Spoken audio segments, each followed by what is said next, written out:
pada asalnya memang kan secara umum ya kan dikatakan masjid-masjid itu seorang imam ketika menjadi imam harus memperhatikan jamaah, harus memperhatikan siapa yang di bawah, siapa yang menjadi makmum.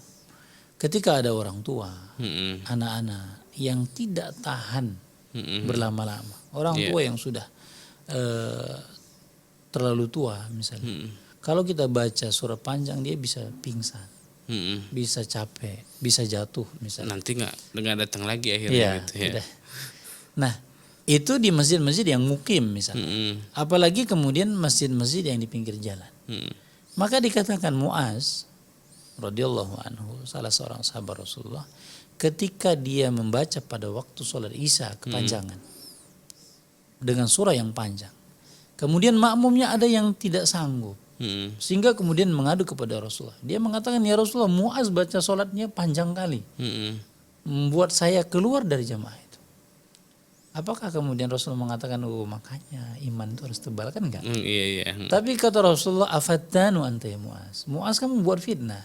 Yang dimarahi adalah Muaz. Kenapa? Karena Muaz membaca surahnya yang panjang, tidak memperhatikan siapa makmumnya.